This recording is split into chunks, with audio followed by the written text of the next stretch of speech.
How do you build a strong lower body for weightlifting? What's the purpose of weightlifting complexes? And are technique drills actually useful? In episode 23 of the Last Set Best Set podcast, Coach Calvin and I dive deep answering these questions and more. And if you want your question answered on next week's episode, then make sure to subscribe to the channel. Welcome back to the Last Set Best Set podcast. I'm Coach Brian, the owner of Big Ben Strength. I've been teaching Olympic lifting for 11 years now. And I'm Coach Calvin. I am current captain of Lindenwood University's Olympic weightlifting program, as well as National University champion and a coach through Big Ben Strength. And today we're going to be answering some questions that you guys submitted to us, starting with question number 1. I just started Olympic lifting, and I feel like my lower body strength is holding me back. What exercises should I focus on, and how do I structure training to prioritize getting stronger while I'm learning the snatch and clean and jerk? Great question, and a lot to unpack there. So, when it comes to building lower body strength, there's really the basics. There's not anything special that you super have to do here. We really just have to focus on what is tried and true. That's the main exercises we want to focus on our back squat, front squat, and the clean deadlift. So those are the big ones. A lot of the time people will make a kind of mistake when they identify a weakness. And you were talking about this with me beforehand. What were you talking about there? So a lot of people say, oh, well, my squat's low. Like, I know that's a weakness compared to, my lifts or whatever else. I am going to squat 4 or 5 times a week, buy some great crazy squat program, Smolov, Russian squat, to try and get my squat up as much as possible because that'll help my lifts. What ends up is people usually get burnt out or, even worse, get injured. And from a performance standpoint, they're kind of just peaking their squat. They're not really building some of that like real strength that kind of helps you long-term get better at the lifts.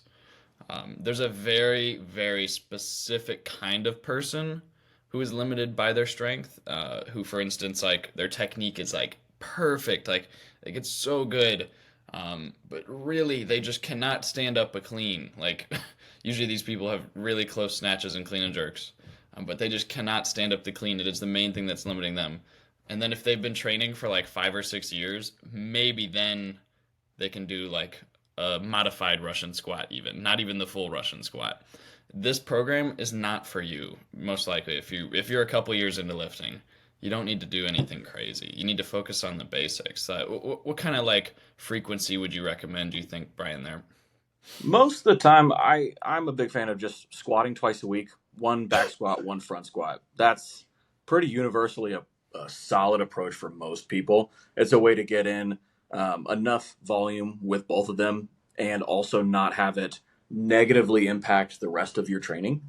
So I'm a huge fan of 2 times a week, and then usually shooting for 1 day of clean deadlifts, 1 day of clean pulls, RDLs somewhere in there once a week. Usually seems to be the way to go. And even if lower body strength is your weak point, just doing this normal amount of training and maybe putting a little bit more mental energy towards that will solve the problem. That's really all you need. So let's say if we are doing that 2 times a week squats, 1 clean deadlift, 1 clean pull, 1 RDL, what would a workout like that, like a rep scheme, change? How would that change if we're in a different phase of training? So like a volume block or a strength phase or a peaking phase. So let's first kind of identify what the goals of those volume block or strength block or peak block is. Because in the volume block, we're going to have a few main goals. This can look different when it comes to different athletes. If you have an athlete that's already maxed out at their weight class, they've been lifting for 7 years, a volume block is going to look very different than for a beginner who needs to gain muscle. So when we see this beginner, who most of the people either watching this or that need this kind of advice, we see this beginner more a couple years into lifter, they probably need to do higher rep squatting and accessories to build muscle. This is just better for building muscle. It'll help you fill out your weight class and reach that weightlifting potential a lot better. So that's a big part of the volume block. It looks like sets of 8, sets of 10 on the squatting movements, as well as clean deadlift, as well as your pressing movements. I don't recommend this for a technical movement like a clean pull or a snatch pull, but definitely for RDLs that we talked about as well. So that volume block is about accumulating a ton of tension on the body just tension. It's not about getting your squatting really strong in that moment. It's really not even, yeah, it's not even designed to get your squat strong, like in that block. Hmm. Putting tension on your body, growing, and building work capacity. If you do, 1,000 reps with tension in this block, and then you go to 500 reps the next block, but it's with higher intensity, you're going to be able to handle it a lot better because you just have the ability to do a lot of work. Uh, so yeah, that kind of does bring us into that strength block. This is more specifically building neural adaptations in those strength movements. So this is going to look like rep schemes like 5 reps, 3 reps, 2 reps, and 1 rep. Those are the ones I typically use. This is all a guideline. You could do 6 reps, you could do 4 reps. There's no rules here really, but you got to keep it kind of on the lower side once you're here. I like to throw in tempos. I like to do 4 seconds on the way down in a squat, or pausing 3 seconds at the bottom. And I kind of rotate those in a way that they help build on each other throughout the training program. Lastly, you're going to have a peak block. The peak block, if you're preparing for a competition, is to get you ready for that competition as best as possible. It's not always is the goal of the peak block to hit the highest snatch and clean and jerk you possibly can. No other goal. A lot of times it's going to be establishing better openers on your Olympic lifts, that kind of thing. But when it comes to strength movements, this might look like, 80% on the lifts, throughout the entire program, and you're just moving it for speed because the focus maybe isn't on the strength lift, it's on the Olympic lifts.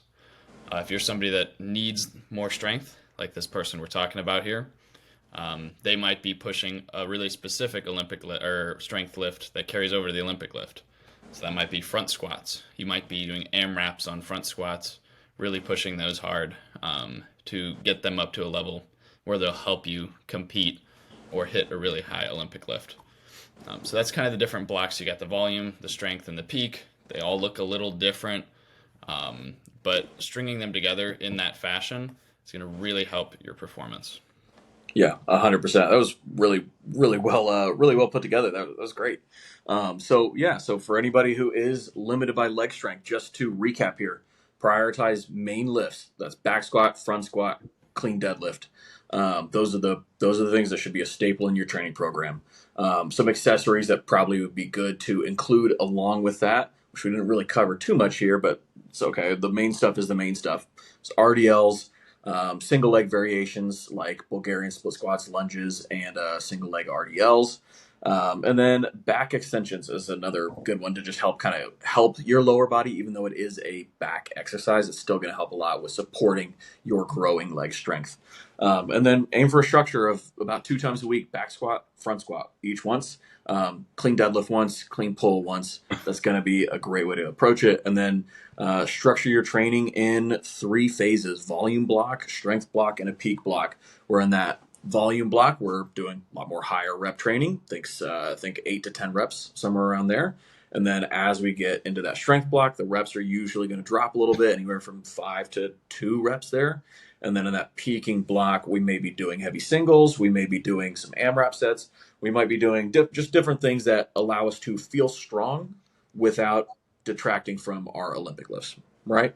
For sure, yeah. And as far as like time periods on those as well, I kind of didn't mention that.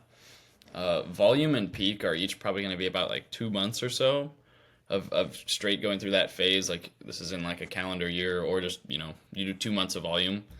The strength block kind of is what's going to comprise most of your weightlifting training, is chasing those neural adaptations throughout like kind of a year. So if it's 2 months of volume, another 8 months of strength, and then 2 months of peak into a really important competition, that would be a great training schedule.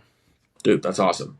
So hopefully that was helpful for you guys. Up next, we discuss weightlifting complexes, but first, I wanted to let you know about the OlyStrong Team program. The OlyStrong Team is my flagship coaching program designed to help you improve your technique, build muscle, and set PRs. It includes your choice of 3 or 5 days a week of training, complete with demo videos, exercise notes, and technique tips, daily video feedback on all of your lifts, and unlimited coach messaging to ask questions like how to modify the workout based on the equipment that you have available. You can start at any time, but now is a particularly good time because we're starting a new training cycle on Monday, March 25th. So if you're interested, click the link in the description below for a free week trial today.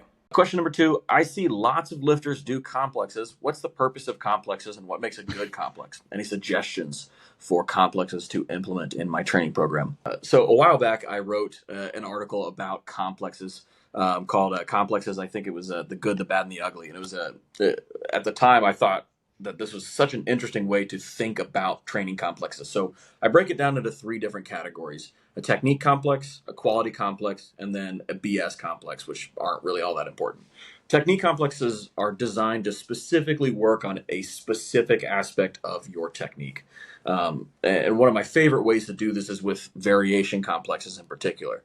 So this is where we have usually about a 2-rep complex, the first rep being a variation and the second rep being the competition lift. And I love this because we can get the benefit of variations and apply that into our competition lift in the immediately following rep. So some examples of that may be a hip snatch plus a snatch. It's a good way to work on getting good vertical leg drive and getting some speed under the bar. And then hopefully you carry that over into the snatch in the following rep. Another example of that may be like a pause jerk plus a jerk. That's one of my favorite ones. Or pausing in the bottom of the dip and in the split to reinforce our positions. And then hopefully in the second rep, we can have a better jerk, a better technique there. So that's how I use technique complexes. Do you use those in your training much? Yeah, a ton. I'm a lot of times you'll use some sort of technical limiter as the way to hold you back for that day.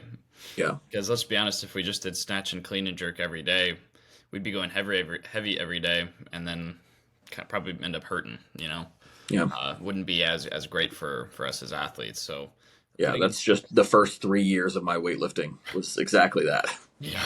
And so like throwing in like a pause and split in the catch of the jerk, like boom, there you go. Like you already are doing 10 or 15 kilos less probably than you might normally be able to do because you have to hold that for 2 or 3 seconds. Mm-hmm. Even more so, probably in the pause and the dip of the jerk. You're probably losing a lot of kilos by that, but it's forcing you to work on this really specific aspect of your technique that probably you specifically need to improve on. That they should be like diagnosed based on problems. So if you are moving around all in your dip, like your knees are coming forward too much, you're getting crushed in the bottom of the dip, pausing in the bottom, great for you. Yeah, absolutely. So those are really great technique complexes. Love those, especially on days that you need to be intentionally lighter, maybe days that are higher volume for you. Those are great. Another type of complex that I like using for athletes is what I call quality complexes. These are a little bit more hard to describe, but these are designed to improve some sort of quality that isn't a technique, that isn't a know-how to do, but it's something that requires a physical change in your body. So a good example of that is speed, right? Speed is something that, yeah, you can make some technique changes that will allow you to potentially be faster, but speed is something that has to be intentionally developed. Speed is one of those that I really like for this. An example of that would be something like a snatch plus a hang snatch, where you are forced to hang on to that bar through that catch back into the hip and then have to get under it again. You have to be intentionally aggressive and fast under that bar if you want to make the lift in that complex, especially if we're going a little bit heavier on that. Another example of a quality that you might want to develop is being able to make jerks with leg fatigue, with tired legs. If you're going for a max clean and jerk and you are maybe a little bit limited in your leg strength, going from that clean into the jerk, you may have a hard time hitting that jerk just because of the clean, right? Not even because your jerk is all that bad. So we could probably benefit from doing something like either 2, 3 cleans and then a jerk. That complex, the grit complex is what I call that, is one of my absolute favorites for a lot of lifters because pretty much anybody can really benefit from that. But another example of that may be you need to work on your speed under the bar in the jerk. So we could do something like a clean plus 1, 2, 3 jerks as a way to improve your speed under. And I really like those a lot for, especially as people are kind of in that intermediate phase of their training, where they have the technical consistency to be able to do a complex like that without just each rep getting worse and worse. But ideally, each rep getting better and better. So those are technique complexes, quality complexes. I really enjoy those in our training. And then there's also BS complexes. So these are probably not all that useful for anything other than showing how tough and cool you are. And the one that really comes to mind is like OG CrossFit kind of approach is the bear complex, which I think is like a clean push press back squat, push press from the back, and then I think that might be actually the full complex. What is this developing? Not really much of anything except for just time under tension. This is probably not going to make you all that much better specifically at weightlifting. So you probably want to avoid things like this unless you are just trying to do something fun for the day. Who knows? But if for everybody else who's trying to get better, I would recommend sticking with the technique complexes and the quality complexes. So Sure. recapping here, a couple complexes that I am a huge fan of, and then we can trade back and forth on these maybe. So one of my favorites is the multiple cleans plus a jerk, the grit complex, 2 cleans, 1 jerk, or 3 cleans, 1 jerk. Really great for making jerks under fatigue. A big fan of that, even though they suck while you're doing them. What do you got? Yeah, so another great way to work on your clean and jerk is 1 clean and then multiple jerks. So you mentioned this one already a little bit, working on that speed under the bar because your drive height is going to be a lot less most likely. You're not going to be able to drive it as high after 1 or 2 jerks before that. So especially the re-racks are really good for getting somebody a lot better at the jerk. A re-rack is basically a jerk in reverse. If you do it correctly, if you're not just dropping it on yourself. I love that one. What else you got? I am a big fan of, and you've actually been having me do these in my training program, but right now I'm a big fan of a pull into a floating clean or snatch, which is where we lower that bar right down, right until it touches the plates or touches the ground, and then you finish the lift, but you're not letting it come to a full rest. And that's a really great way to get, a really great way to kind of feel your back and legs work together through the pull. So if you really struggle in the pull, maybe your hips are rising real fast, this is a great one for you. And then follow that up with another full lift from the ground where we can try and carry that feeling over into the competition lift. So that may be that may look like snatch pull plus a floating snatch plus a snatch, or a clean pull plus a floating clean plus a clean. So a big fan of that. And you have any other ones that you really like for people?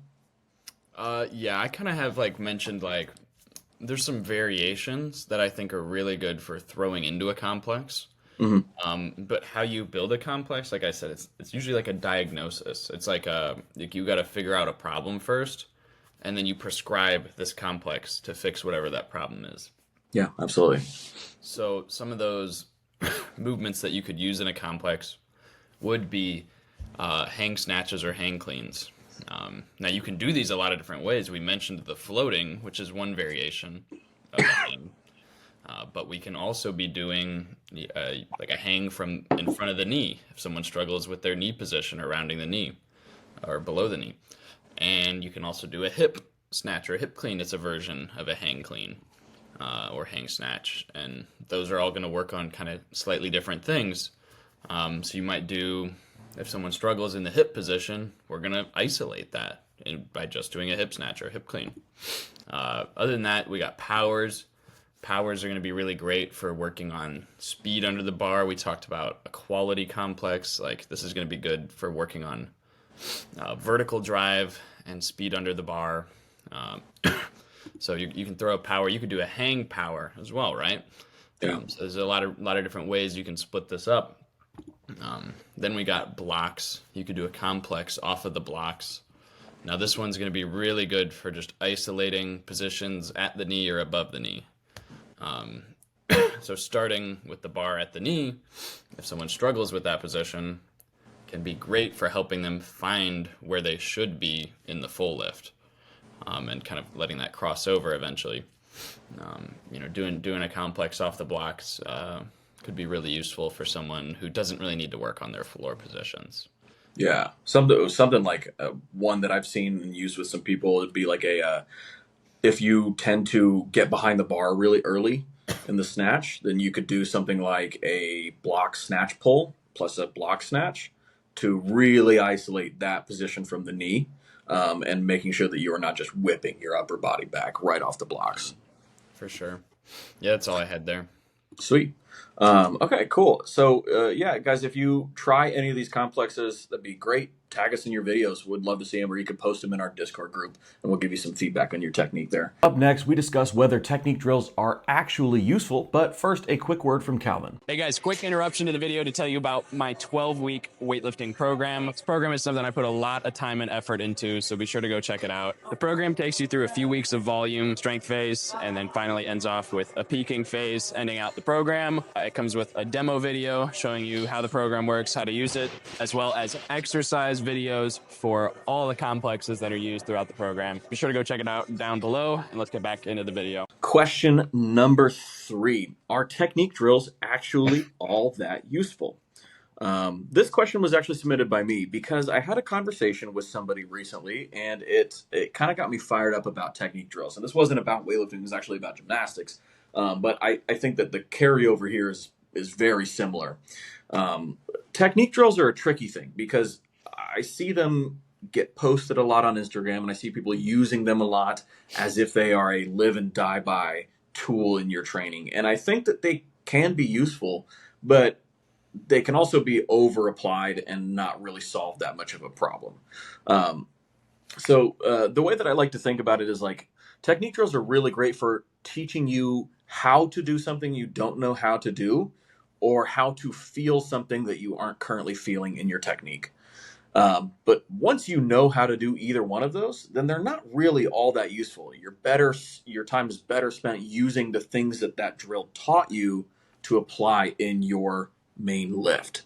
So think of it this way, right? Like technique drills are great for creating light bulb moments, but they're not the main part of your training. So once you get the light bulb moment, then we have to apply that into our main lifts. How do you guys usually use technique drills? So when someone has a specific problem in their lift, we typically go with the primer. So a primer is going to be using a specific technique drill. For instance, someone's bar path is all wonky. They're letting the bar get way far out away from them. Let's give them a muscle snatch to really focus on their bar path. And you'll do that for, 3 or 4 sets in your warm-up before regular snatches. So this is this is like how we're using them over at Lindenwood, in order to directly kind of like remind to do this stuff in the full lifts. It's not like working on that drill by itself and then you go to the full lift and suddenly, I know how to do it now. Right. You still have to be working on it in the full lift. Like you still have to be working on the exact same feeling. But when you're doing them right, they should feel kind of the same almost. So the same goes for tall cleans, tall snatches, and tall jerks. These are all different variations and technique drills done usually with just the bar that you can throw in before the main lift, that are going to just remind the athlete from a coach's perspective. It's like reminding you to do it. Because otherwise they might just forget. They might just be like, oh, I forgot I was supposed to be working on XYZ in my technique, but I had that drill on my program that I did, and so now I remember to do it. That's a great way to think about it. It's almost like a cue that you would use more than anything else. Yeah. So yeah, I like that. So we'll go through just a couple of drills that I'm a huge fan of, and we can trade back and forth on these as well. So I'd say like the most common one that I'm probably using with people is tall lifts. So a tall snatch, tall clean, tall jerk. These are really good for helping lifters feel the pull under or the punch under portion of a lift, which can be a little tricky for a lot of people. So they can be really useful for that. So I'll simply just take like 3 to 5 sets, 3 to 5 reps with an empty barbell or very minimal weight to help an athlete work on specifically pulling under into the snatch or the clean, or punching under into that split position and keeping some tension on the bar throughout the movement. What about you? Yeah, I use those a lot as well. Something that we put into, I know it's in the OlyStrong programs or the Beginner 101 program that we have. is tempo lifts. Yeah. So Big fan of tempo lifts. doing a tempo snatch or a tempo clean is going to force someone really hard to focus on their positions. A lot of times people hide bad positions with speed. They just rush through it. Um, and so they kind of forget to hit whatever position it might be. A good example of this is a lot of people tend to cut their lift short at the top. So they're not hitting that upper position. Or, somebody gets to their knee and their legs are nearly fully extended. They're back on their weights back on their heels. If you do a tempo lift, they'll probably be able to feel that a lot better than if they're just doing a full speed lift. Yeah, and it also just gives you enough time to make some changes if you are feeling a little bit off balance in your pull, or if you are just sometimes need a little bit of extra time to remember what you're supposed to do when you're doing the lift. So I think tempos are a great way to do that. And even on the jerk, I've actually used that a lot with people recently, tempo jerks, where you just have a 2-second dip. It can be really helpful for people who tend to rush through that dip and drive. So I would mess around with that for sure. And then I would say one last drill that is usually pretty common to see in as a primer or just in people's training is some variation of the lift with a pause. So we've talked about this earlier. Pausing in the bottom of the dip for the jerk or pausing in the split for the jerk is a good way to just reinforce that position. But you can also add pauses mid-pull in the snatch or the clean. So you could pause an inch off the floor if you are trying to work on your hips rising too early. Or you can pause at the knee position if you were trying to isolate that position and the balance that you need to have there. So pauses is a good thing to incorporate into your training that can help kind of get some of that drill feeling and what you're supposed to feel without also just being a giant waste of time. Yeah, totally. Cool. Anything that you want to cover here on drills? No, I just like to do them as the primer. I don't really do them outside of that at all. Yeah. Yeah, same. It's mostly same. I may use them on, especially for snatches. I may use them as a main exercise. We'll call that a main exercise. I just kind of consider it as a warm up, as a way to get a little extra frequency on an Olympic lifting movement, without needing to like really prepare for full snatching or for full cleans. So those could be useful, especially for snatches, which just kind of benefit a lot more from higher frequency. And doing tempos and pauses, like, those are sort of like a technique drill in some way, but it's also like a variation. Yeah. So like when I think of technique drill, I think of more something that you're doing with the empty barbell or just like 40 kilos. Yeah. Just like working on a position or a timing, like just like that. Mm-hmm. So like absolutely load up, a pause or a tempo. But if you're doing tall cleans and tall snatches, just do some of those before your main lift and then move on. And then move on, yeah, for sure. Up next, we shout out a few lifters that you should know about. But first, have I told you about the Bodybuilding program? One thing I realized a few years ago as a burnt out weightlifter is that there's no rules for how a weightlifting program is supposed to look. You don't have to push through heavy snatches and clean and jerks on a daily basis, especially if this is a hobby for you. That's when I made the switch to OlyBuilding, a style of training with a true 50-50 balance between Olympic lifting and bodybuilding. Not just a few sets of some accessory work that is, let's be honest, lazily picked at the end of the workout. So if you want to focus more on building muscle without losing your Olympic lifts, then check out the 8-week OlyBuilding program linked in the description below. And you can save 20% at checkout when you use the discount code LASTSETPOD. All right, back to the show. All right, guys. So next thing that we're going to do, we're going to go and get into our shout out portion of this, of the podcast. So we are shouting out lifters who are putting up some crazy numbers, or they are athletes of ours that we're coaching right now, that are just absolutely killing it in their training, or just somebody who posted a lift that I thought was really good. So let's go ahead and get into it. So after we shouted out Mar last week, his coach reached out to me and sent me this video of one of his lifters, Savion, hitting this 125 kilo, 275 pound snatch. And you guys can see it just looks so smooth. And also, like, high school weightlifting right now, they're getting towards the end of their season. So districts as this is coming out, the districts are happening today for people here in Florida. And then we're going to see regionals shortly after and states in a week or two after that. And so we're going to see some crazy big lifts out of a bunch of people who may not have built quite a name for themselves in USA weightlifting yet. So I want to see. I'm excited to see what kind of lifts that we can see. And shout out to Savion, but also shout out again to Leesburg Iron Jungle Weightlifting on Instagram for just how many great athletes that they have who are also hitting big numbers and have great technique in it. They're doing something special over there for sure. Who do you got? Yeah. Have you seen the weightlifting Black Panther? I haven't. So Jamarius, makes like 145 kilos or 319 pounds in this video look like it's just the bar. Like he's getting so much height on that. So strong in the pull and in the squat. He's really, really strong. I've seen him for a while, but I feel like he deserves just a shout out. He needs some recognition there, and he's got so many more kgs in the tank on his Olympic lifts. Because he's only been like focusing on Olympic lifts for I think like 3 or 4 years now here. Nice, that's cool. What was he doing before that?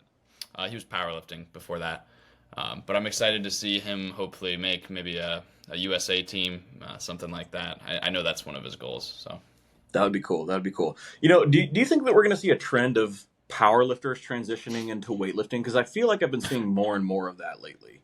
right now, like the state of powerlifting, you know how like Team China is for like weightlifting? Like Mhm. they have like 3 of the best athletes in the world but they can only send one kind of thing.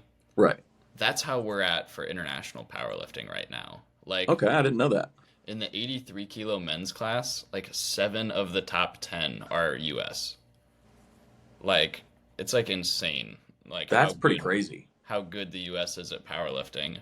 Um, now, I think I don't know. It's hard to say because I don't think people really get into sports because they want to reach that level.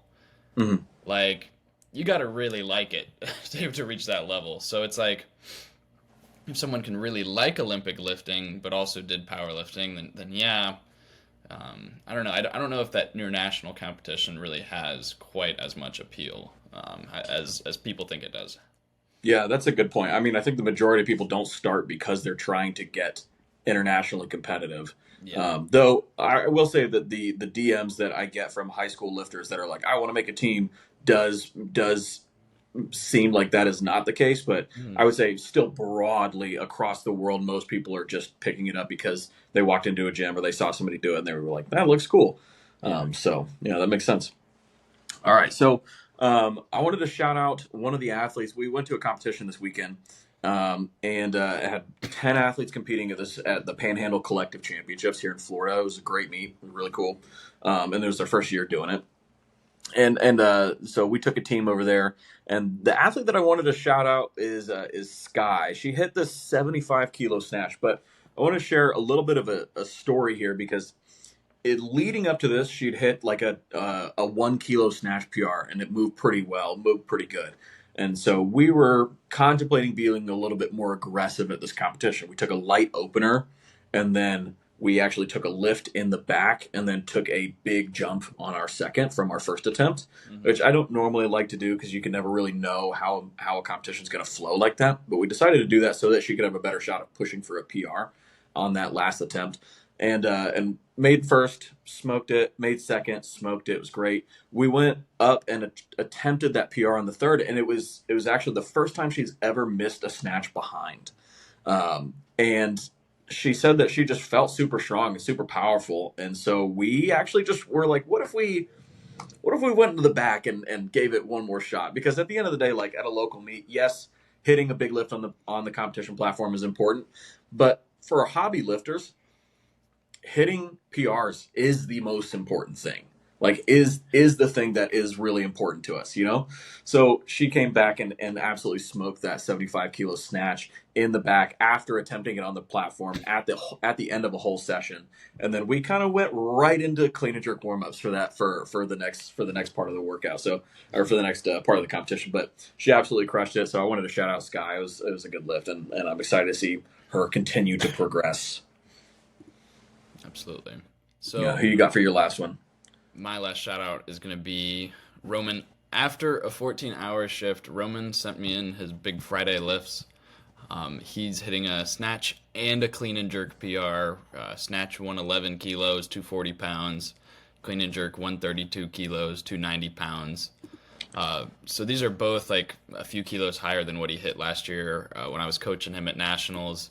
But after a 14-hour shift, holy hell! Like That's insane. that is quite the feat there. I know some of you listening will have been working full-time jobs and trying to fit training in as well with that. That is not easy to do. It's not easy Yeah. to get a total day in after a long shift, especially not one that's nearly 2 shifts long.